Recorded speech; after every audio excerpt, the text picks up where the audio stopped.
Good afternoon, everyone, or good morning, or good evening, wherever you are in the world. I hope it's a lovely day for you, a lovely evening, lovely morning, wherever you are. Today, we're going to talk about systems, algos, trading systems, approaches. You know, some ideas I've got, I use. It's not casting stone by any means. Please don't take it like that. But first, I'd forgotten there was some quite key data coming out today. I hope you can see here my calendar isn't working, so I've had to bring up this Forex Factory calendar here, and it's quite dim US data. So the consumer confidence, the consumer board consumer confidence on our on the investing.com calendar, it's a 3 bull logo, a high impact event. I was pretty sure Forex Factory has a high impact event as well. But anyway, consumer is key. You know, the consumer has held up this economy in the US. They've stayed positive. They're starting to weaken. Look, it's coming at 92.2, still very, very strong historically. And last month was actually elevated from 98.3 to 101. So that's significant. It's gone over 100. But we saw this expected decline from 98 to 94. Obviously, last month's been revised, so we may be revised higher next time. But we've come in at 92.9. So the continuing cracks in the consumer's confidence, pardon the pun, looks to be potentially escalating. That's what the bears would be telling us.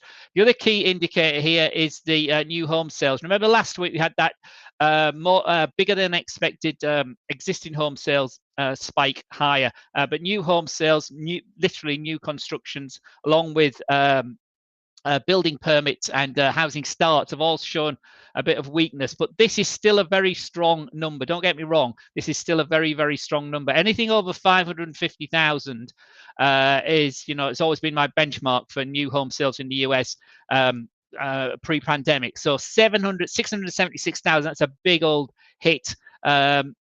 Sorry, so it's still a big strong number, and again last month was upgraded higher. So this mixed data again coming out of the US, so from 657 it's coming at 664, and the Richmond manufacturing index, like the Philly Fed, like the Empire, has come in missing expectations and actually turned negative. It's not such it's probably the third significance when we look at these manufacturing index, the Richmond one, but it's coming negative. Again, these numbers are very volatile, these index numbers, and it's all about sentiment. So it's how the consumer, the business is starting to feel. So generally, that's quite weak data out of the US. Just ahead of our little session today, so I just thought I'd bring that to your attention before we crack on. If I quickly find my charts, which seem to have disappeared. Yeah, they seem to have disappeared. We'll have a quick look at. It's obviously lost them. Let me just open up a new platform. I'll show you how the dollars reacted to that. If I just bring up, let's get rid of that. You can see the dollar here just before we get started, guys. There we are. Euro has been down for a couple of days here. This is the 18th of March. These are 4-hour candles. So we were up here, 109, and really the 4-hour trade has been short this from this move here on the 20th. The 1-hour trader remains or had been short this morning, running into the 50-hour earlier this morning, yesterday morning, and then we went down yesterday, quite a significant sell-off into the key 108 area. Now we sort of trundled through that into the open again this morning. So trundled through that overnight in Asia, but you can see the trend remains to the downside. So we've rallied a bit this morning, back over the 50-hour, but we sort of a rounding top here. On Monday, we've done a similar thing pattern today so far. So up for 3 or 4 hours, and then we're back down or testing the key 108 area. We are actually over 108. 108 is not actually on that chart there. There's 108 here. So we're over that at the moment, but sort of rolling down potentially to the downside. So that's still, you know, the lows are getting low, the highs are getting lower as well, although we've sort of peaked up here in the hourly time frame. The 4-hour remains, as we saw earlier, remains under its 20 period moving average, and the daily time frame also remains to the downside, having rolled over here on the 19th, but yet to break the 20-day moving average, which sits at 107.60, 107.60, 108, our current support area. See what happens as we move forward to today. So anyway, that was that. Let's crack on with what we're here for today. Obviously, usual procedure. Any questions about anything at all, whether it's what I'm going to talk about in the next half an hour or so, or anything else, please let me know. We're here to help. And if you're watching this on, I'm going to say catch up then. If you're watching this as a recording, don't be afraid to contact us on the Discord group. Do join our Discord group. Do come and join us as a trader. We're here, there every day. The team are all there. There's lots of good chat going on our general chat box. Some interesting traders, some interesting approaches to trading, successful traders, people trying to get going, experienced traders as well. So do come and join us at theproptrade.com. We're here to help, my friends. So let's crack on. I've already wasted 7 minutes talking about the markets. So we're going to look at algorithmic and systematic trading. What is it? Why is it important? Pros and cons. And don't get suckered, guys. You know, you're playing with the big boys. You know, big banks have an awful lot of money. They have very, very deep pockets. And the big guys on Wall Street, you know, you don't want to fight them. You want to go with their trend, go with what they're doing, see what they're doing. That's why some popular recent trading techniques. I've tried to cash in on that as well, but I'm still with my technical analysis. My moving averages do me fine. Thank you very much. So algorithmic and systematic trading. There's the old guy. I always put this one on. You know, do what's probable. Keep it simple. It's all in numbers. So if you understand the basics of trading, you know, things like margin and leverage, and you know what the rules are when you open your account, when you buy your challenge. You never forget that when you're actually out there trading. But the most important thing to have a successful career in trading of any length of time, whether it's 6 months, 6 years, 60 years, is to understand yourself first and foremost, because this is it's an emotive business, regardless of what people might tell you, because it involves money, and we're human beings, and we get wound up about money wherever we are in the world, and whatever the amount. It's not the amount, it's always the percentage, guys. That's what we've got to think about. So make a few percent here and there, lose a few less percent here and there, and you stay in business. It's simple as that. You know, don't overcomplicate it. Think in probabilities, keep it simple, and know the time frames that you're trading is my mantra. But that's story for another day, and I could talk for the rest of the day about that. Oh, the sun's just come out in sunny London, and we got blue sky, which is very nice. So today we are going to look at algorithmic trading, discretionary and non-discretionary systems. What do they mean? What do I mean by algo trading, algorithmic trading? There's a whole breadth of things that get covered in that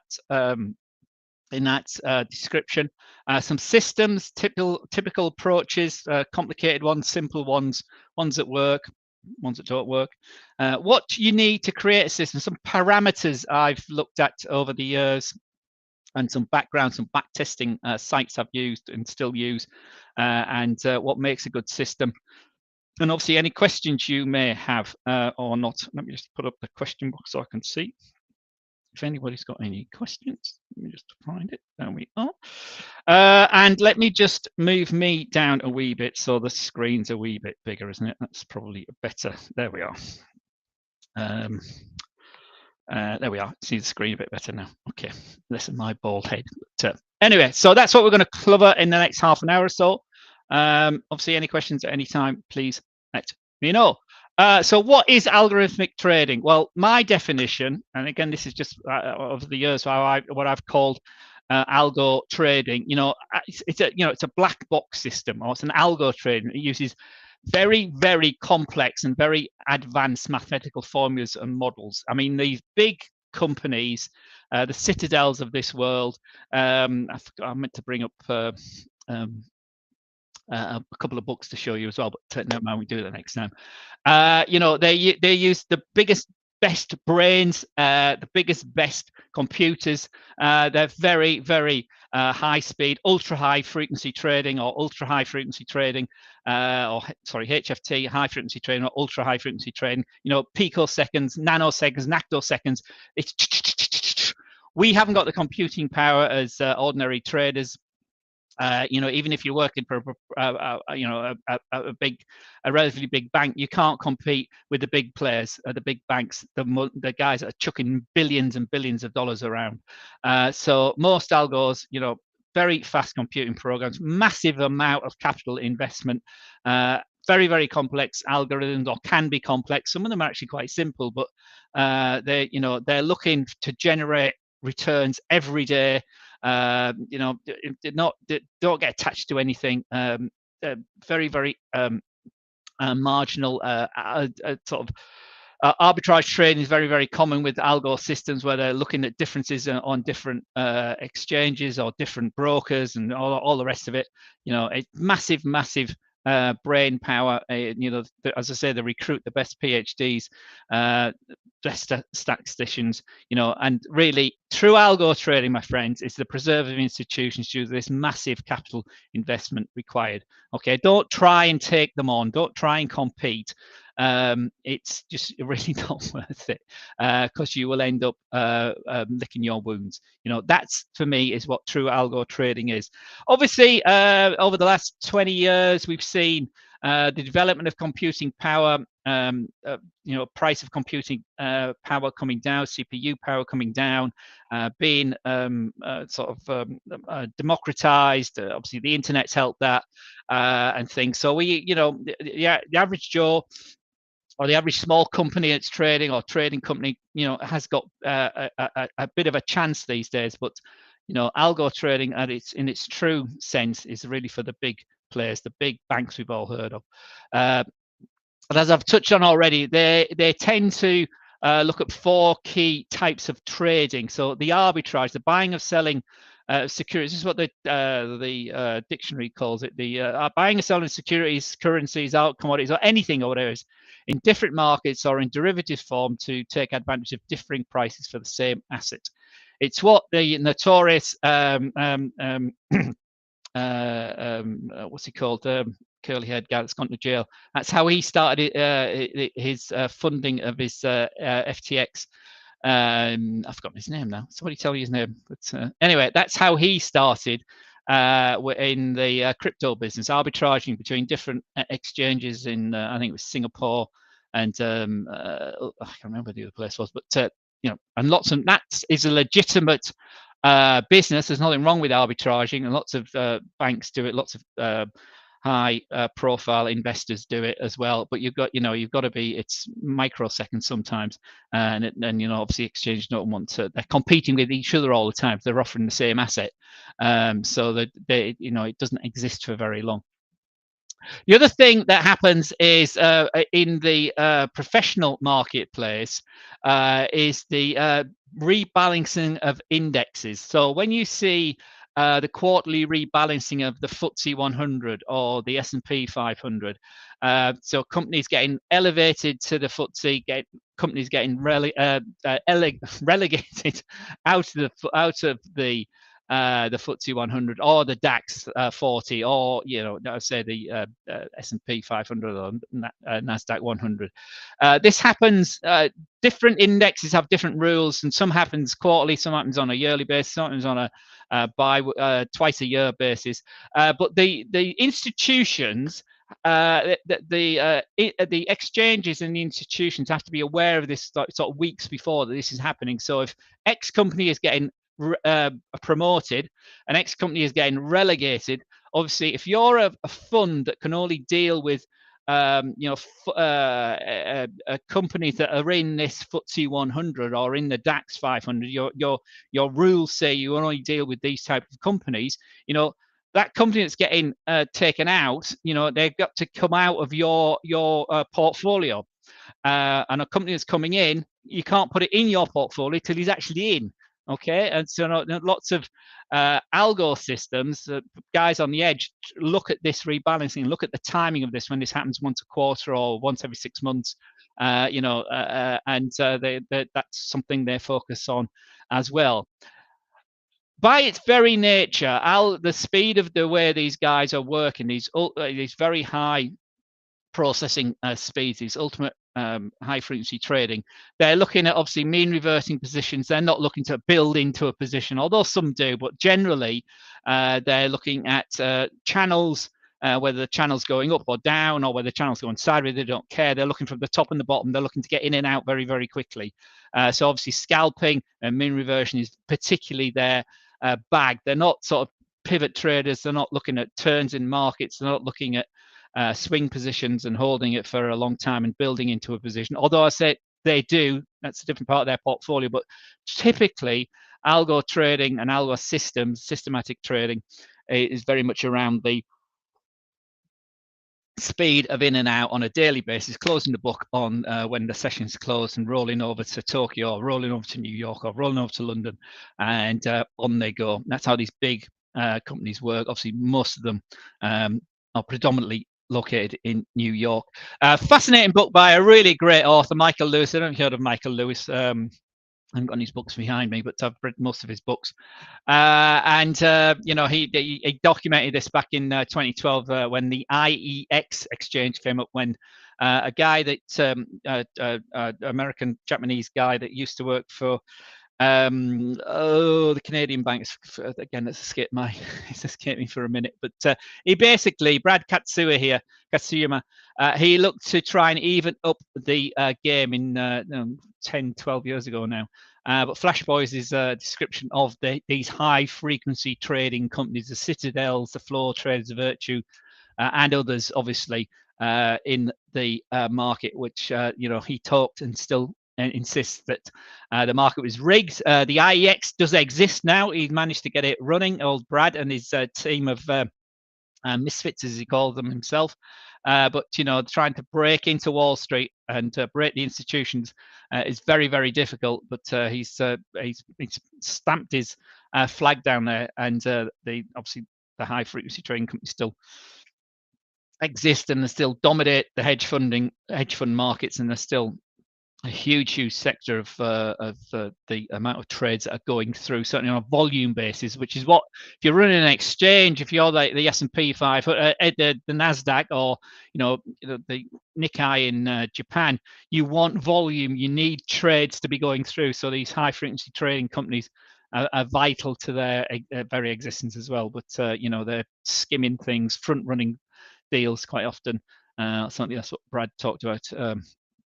And you say sort of evened out the market, took out the bumps in the road, direct, line of sight connections, high speed fiber directly, not going around a building, and all that sort of stuff.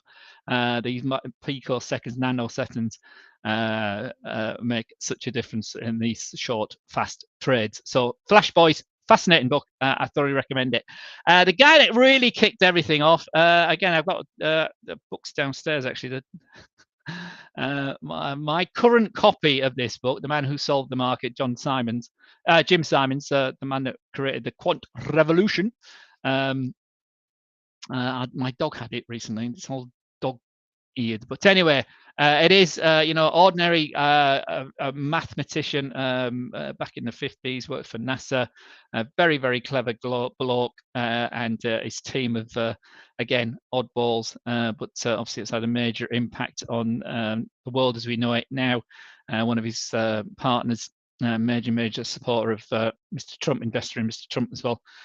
So yeah, arguably the best trade in the world has ever known. He certainly is in dollar terms. He'd made a 36% gain over 30 years. I think the numbers were. I can't remember the actual numbers, but again, another very easy to read book, and I thoroughly recommend this whole business of algo tradings and the quant revolution that Jim Simons kicked off a long time ago now, but he's only come to notoriety in the last few years. But certainly one of the best trading companies. The Renaissance Fund is the main fund. A huge fees that we're charging. It closed it to new investors many years ago. It's closed down now, but yeah, fascinating story. Greg Zuckerman, really good writer as well, works for the Wall Street Journal. Very great, interesting book, all about algo and system trading. So system trading, so that's the algos. It's for the preserves. Don't waste time and effort trying to create your own algo, or yes, you'll be up against the fast and the guys with the deep pockets is my view on it, my friends. So just there we go. That's the background. Read those 2 books if you still think you want to have a go at it, at least, and you see what you're up against. Now then, back to what I do, what I've done for many, many years, really, is a system trading. No system can be perfect. I've seen so many guys looking at so many trading approaches and systems and techniques and fiddling with well researched and thoroughly documented technical analysis, and trying to tweak it and change the parameters or whatever, trying to get it to what they want, as trying to find Nirvana. There isn't a system that's perfect. You will have a series of losing trades much longer and much more frequently than you can ever anticipate when you start into this business. Okay, you will have a lot of losing trades. You've just got to be able to deal with that, both your system, whatever approach you have, buying, selling, but also, more importantly, as I said at the beginning, emotionally and psychological. That's the biggest problem why most traders fail. They can't accept losing a few early trades or a series of trades, or their system is not, the risk management isn't good enough in it, and the system blows up and they think they can't do it anymore and they give up. So don't look for perfection. Perfection never exists, certainly in the trading world. And look at 2 types of approaches. If you've got there's 2 types of systems, if you like. One is intuition. I think that's going to go up. That feels like that's going to go. And again, I see there's far too many people try and do that. So discretionary, their instinct, their feel for the market.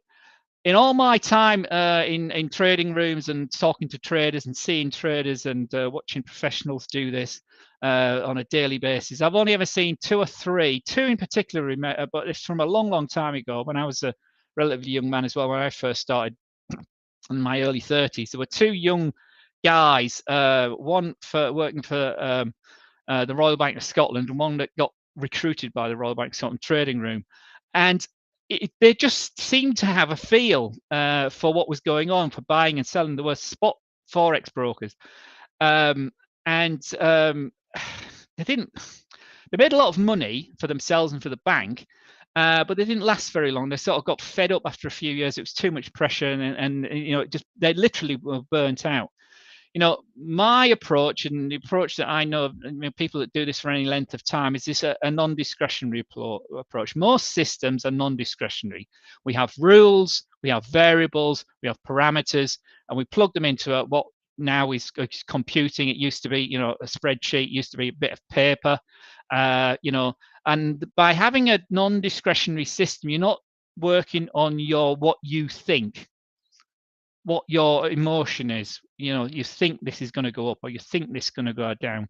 Non-discretionary systems, rules, and parameters that boxes have to be ticked, whether it's physically or the system says, these have all been aligned now. These are your parameters.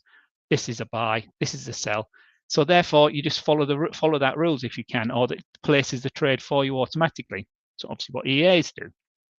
They take away the emotion of the money.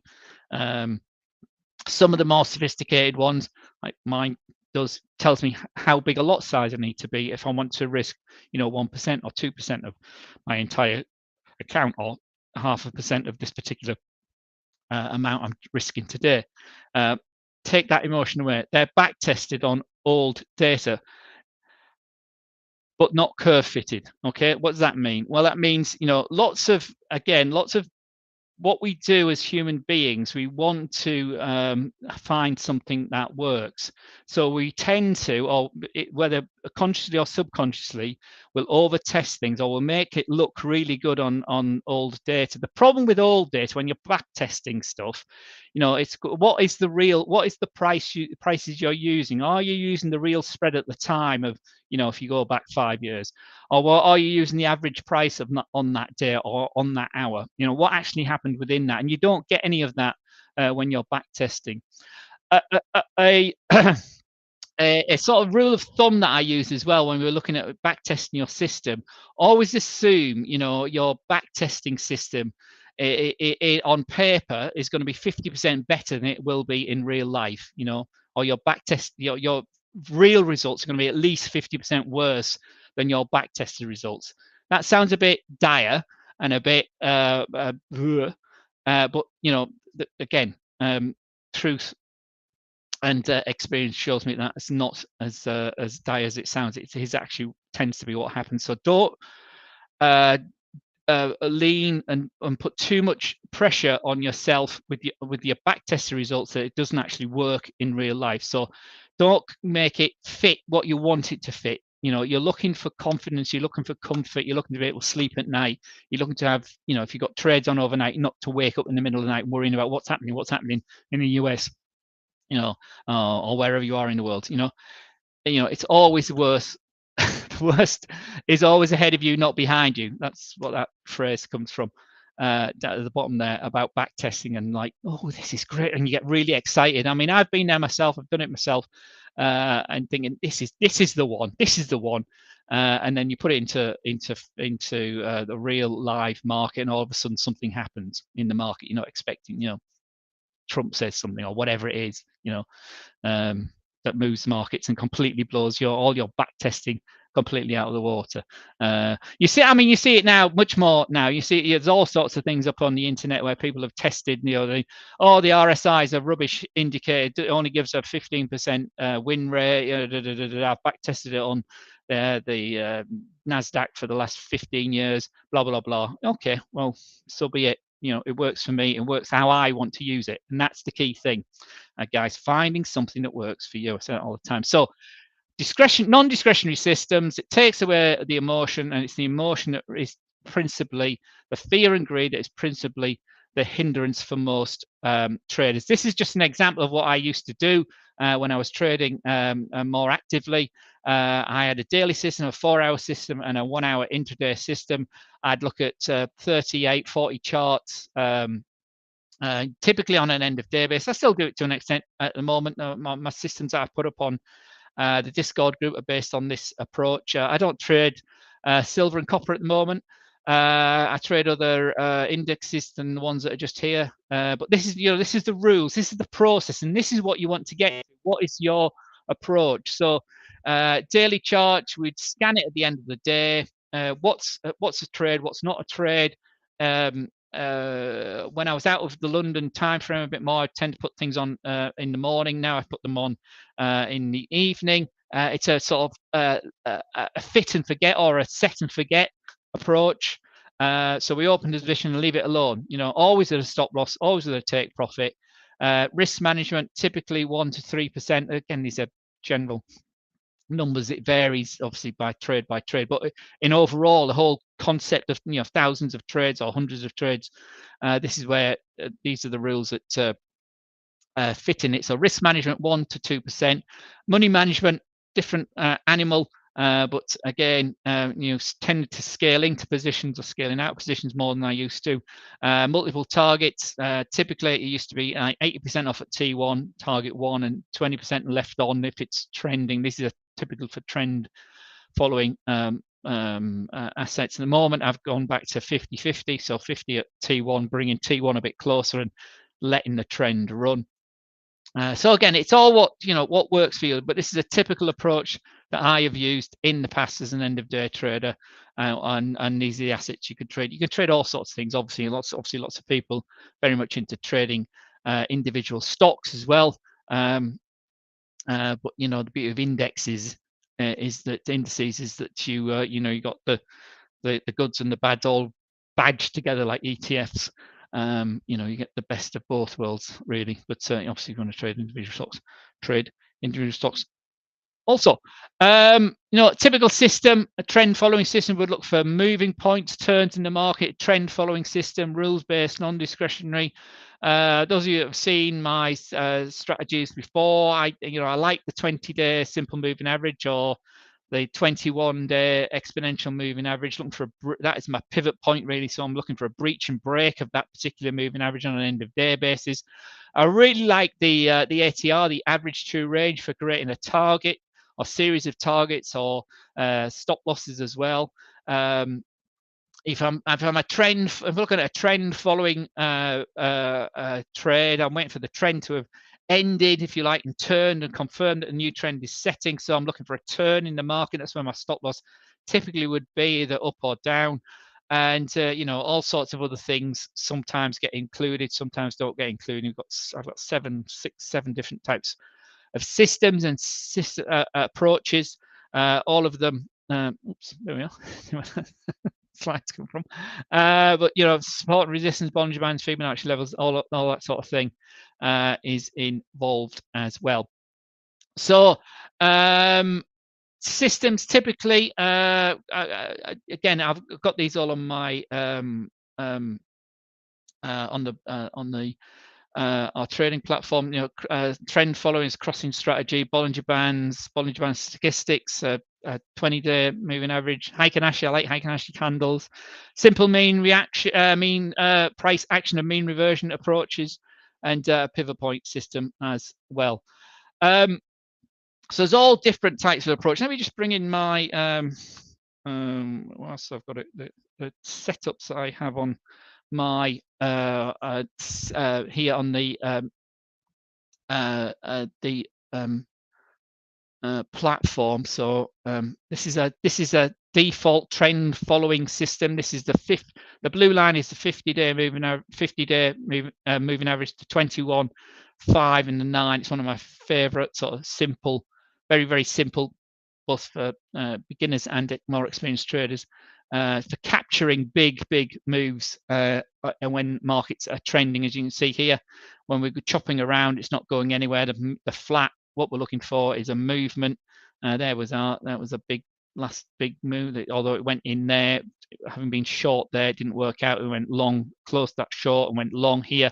Added to the long there. Would have added to the long on that position on this particular time frame because of the size of the candle. That's the parameters on this strategy. Starts to cool out as we get to the top, but we're still trailing it up, and it would have got out here as it's gone under this middle moving average here. So we're using these 3 moving averages on this one, so it would have captured all of that move and got taken out here as it's gone under the mid moving average, the 5, the 9 and the 21. That's what we're seeing here, 21, the 9 and the 5 exponential moving averages. Okay, so that's a crossing EMA strategy. If we just look at the other layouts, I can only display 5 layouts here with the TradeLocker platform, but there's a few, and again, I've showed you these before, but let's start. So let's do this one. I'm not sure what's on the demo one at the moment. So this is just got right. This is the rate of change. We did a little webinar on this a couple of weeks ago on the rate of change. Anything above, in simple terms, with the rate of change, anything above 0 is positive, anything under 0 line is negative, and the rate of change is measured, showing you that the rate of change of the trend.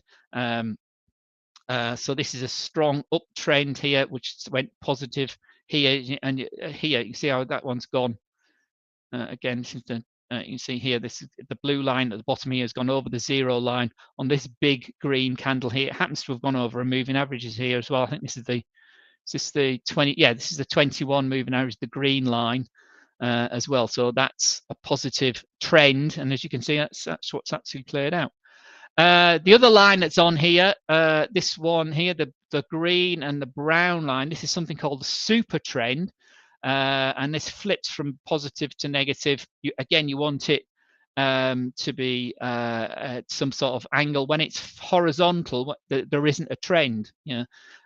Basically is what it's saying. So this move up here, this one I'm showing you here, the super trend is flattened out. Once it's gone positive, it's sort of flattened out until it started to move and move in a direction. So you see you're either above or below the price action with the super trend. So this is generally negative when it's brown, and you see this. So here, what this is telling us, a super trend, is we're still negative, even though this is ramped up here. So the rate of change has improved significantly. We've gone over the moving average here on the whatever this is. This is So also 1 minute chart. That's why.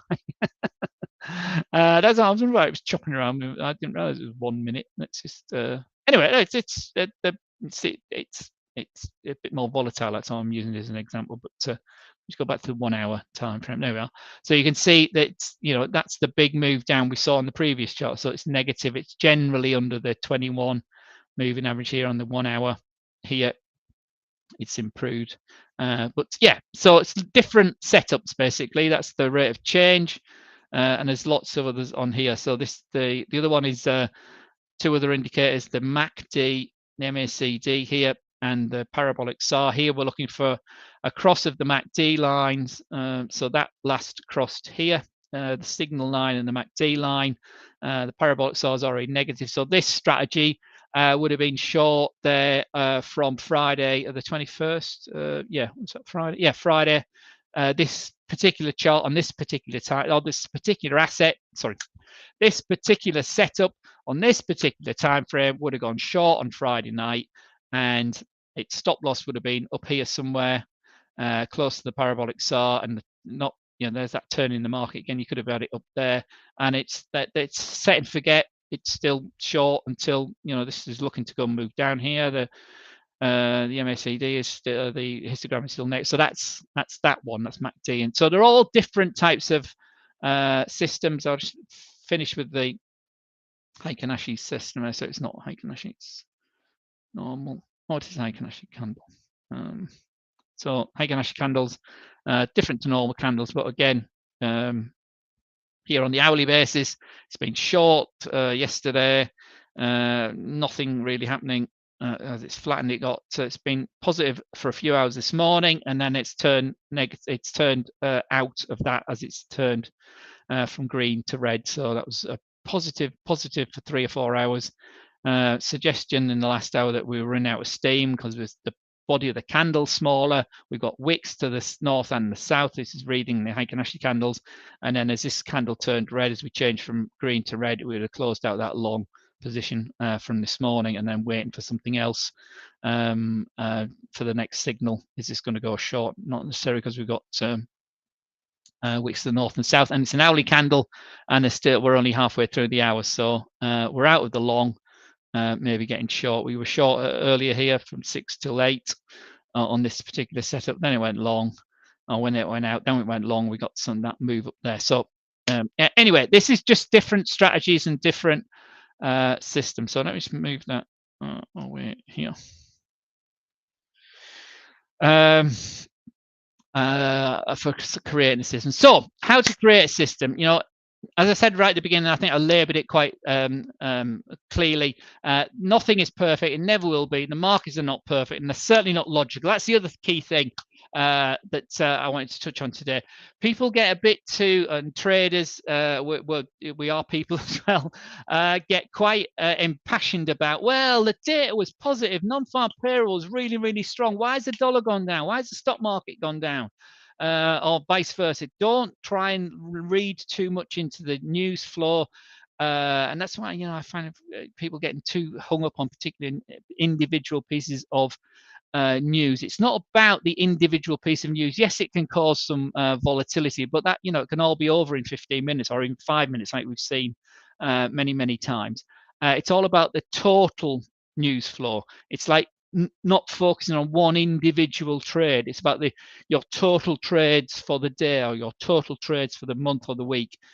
That's what you got to be want to be looking at. So don't get too close to it. Don't get too emotionally attached to it. This idea of discretionary traders having this institutional sense of what's going on, they are very, very rare. Most people fail who try to do it. Typically, no discipline, no patience, and far too much ego because they think it should do this. My system's great. I know what I'm doing, or I think I know what I'm going. I've got a feel for the market. Non-discretionary systems, simple mechanical systems, rules-based, like we saw with those simple indicators. You can obviously code a lot of this now. Python is great for coding. But you've got to have rules, you've got to have parameters, look at the variables, take the emotion out of it because you've got a system that's telling you what to do. And the next thing is, do you automate the actual buying and selling process? I don't personally still, but you obviously can with an automatic system that trades 24 hours with an EA, but you get some very, very strange results. But you monitor it, watch it, see what happens. But most importantly of all is risk management and money management in your system, whatever system you've created. Most systems and that I've seen, and I'm not a coder, I understand a little bit. I'm not a great back tester as well. I'd still do it. It's important. But most systems I see that are successful tend to be quite simple.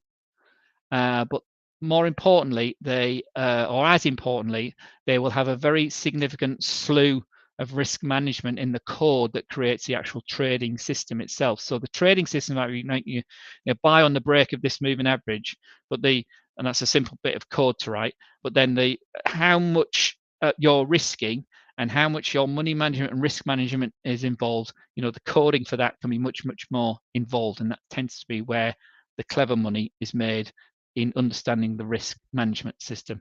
So there's lots of back testing places now. TrendSpider is quite a good one. It's got a bit expensive these days as well, but they do often have, or sometimes have, some free products. TradePort is quite good for trade signal charting as well, to test your ideas.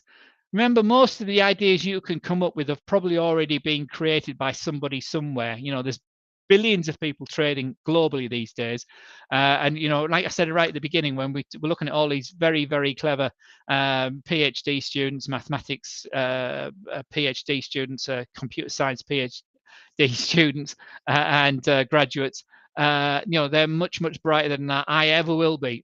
So I'm not you can't compete with those guys. So they will have created all these sort of things.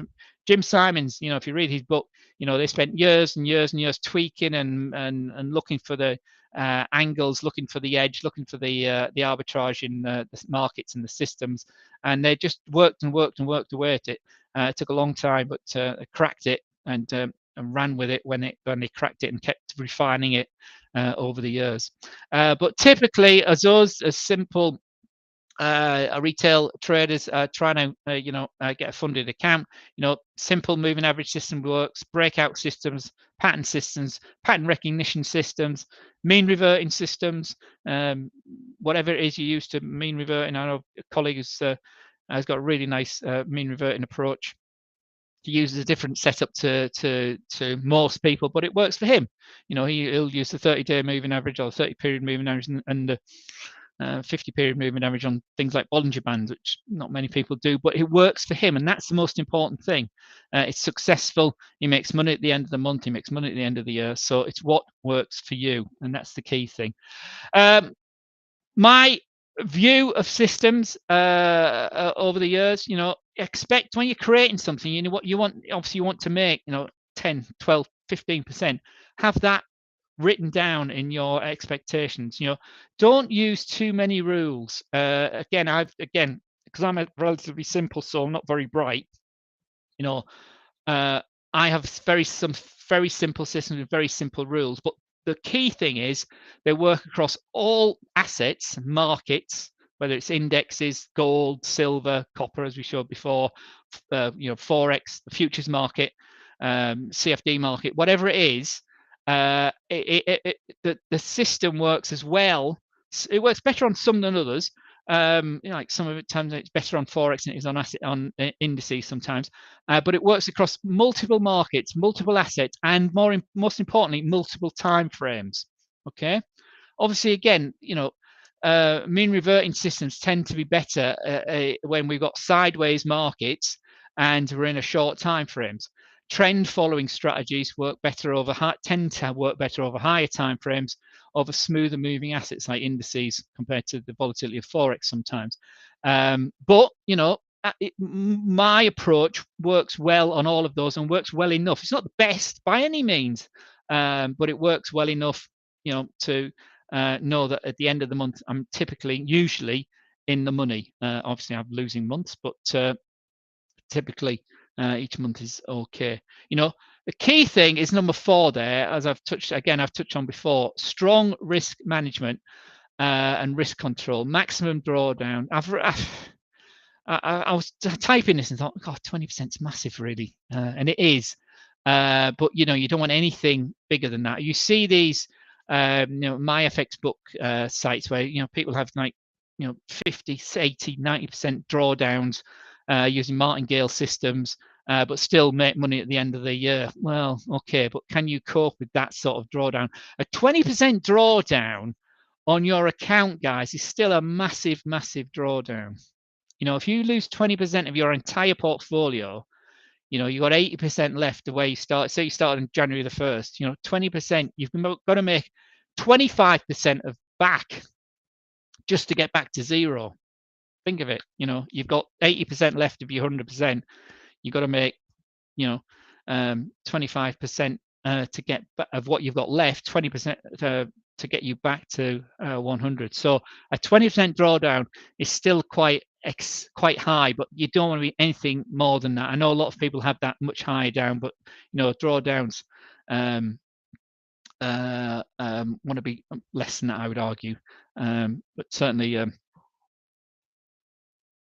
and if, you know, if you're running it, again, depends how you run it. Most people run it quarterly basis. Some people run it each month and close it down and reapply it. Others, you know, run it for years and on an annualized basis.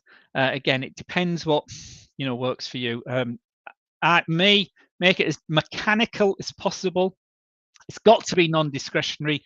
Take the emotion out of it. Don't have an opinion about a particular trade or a cluster of trades. It is what it is. It either wins or it loses. That's the key thing. And when it loses, you keep it small. Remember last week I had that cluster of 13 trades, potential short overnight scalp type trades. I had to apply some sort of manual intervention. So I took 6 of the 13. I didn't actually see how the others did, but 5 of the 6 actually made a profit. I think I wrote that all 6 had made a profit. Didn't. One of them got stopped out. I'd missed that on Friday because I wasn't reading the screens properly on Friday. So I had to have a bit of discretion at that point. So I took 6 of that 13. That was a decision I made. But you know, it's my fund, it's my money, it's my portfolio. So that was that was not a one-off, but I hadn't done that for a long time. So there we go. That's my rules on what makes a good system, what makes good systems. So if there's any questions, I don't know how many of you are here actually. I know it's not a great time. I might repeat this later on in the day or later one night this week if people are interested in seeing it again. But today, obviously, we looked at, you know, what is algo trading. Don't get sucked into it, guys. It's for the big players, lots of money. We're looking at the difference between discretionary and non-discretionary systems. We want to focus on, you know, taking the emotion out, taking the thinking process out, thinking, or whatever. You know, don't try and trade with your gut. It's very, very difficult. We've looked at different types of trend following, mean reverting systems, different types of indicators, non-indicators as well. How to create a system, what makes a good system, back testing sites you could use, some examples I've used in the past, and what makes a good system in my humble opinion. Remember, this is just my view. I'm one of many people out there. So, but you know, I've been around a long time, and with all due respect to myself, I do know what I'm talking about. So there we are. So I hope that has been of some use. It's 10 to the hour, so I've talked for too long as usual. I'm trying to keep it less than an hour, but anyway, some books, other books that I've used in the past, and people ask about these still, even in the world of Instagram and TikTok. You know, all these can be on. You get podcasting. Find all these books or on YouTube sites as well. You can listen to them as well. Download free PDFs for some of them, but buy the book, guys. Buy the book. They're classics. If you're brand new to Forex, still recommend Anna Cooling's Forex for Beginners book. It's a really, really good start for Forex traders in particular. Anything written by Michael Lewis is really good, interesting, and lots of books. He's written a new one on the pandemic. He's got a new one on, obviously, Trump, his first term, the fifth risk. That's all come home to fruition. And Nicholas Taleb, fantastic probabilists, statistics, the statistician. The Black Swan is probably his most famous book. Skin in the Game is fascinating read, as is Fulgar Randomness. But yeah, very erudite man is Professor Taleb. Two of my recent favourite books, again, I have actually got those behind me here, but Tom Hougaard's Best Loser Wins, Why Normal Thinking Never Wins in a Trading Game. Fascinating. Well, it's something I agree with wholeheartedly, and you know, if Tom hadn't have written it, well, I'd say I would have written it, but I wouldn't. I don't. I just haven't got the now sits we sit down and do that, to be honest. But yeah, Tom has done that, and a fantastic read it is as well. And from last year, Steve Goldstein's the guy that runs Alpha Trader. Sorry, Alpha Trader. I forgot his company's podcast now, but again, fascinating book, Mastering the Mental Game of Trading. That's what it's all about. And they both talk about the same thing from different angles, but it really is a mindset business, and it's something I've said all the years. People have been listening to me about trading.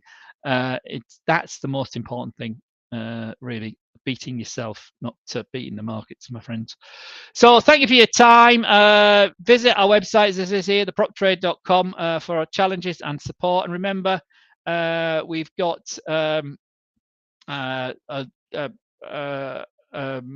discounts on our very well priced. Just click, see if it's going to work. Yeah, it did. There we are. On our well-priced challenges, we updated the website a couple of days ago over the weekend, so this looks a bit sexier now, and you can see our successes. You know, people say, "Oh, there's not much money there," but these are winning. These are guys that are winning. These are beginners, traders, winning real money once they get to their funded account. So, challenges start from as little as $55. We do have some discounts running. Oh, that's not letting me in. That's because I'll come in there.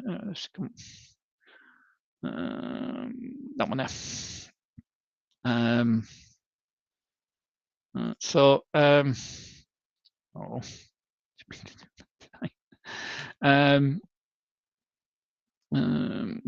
Where's my results? There we are.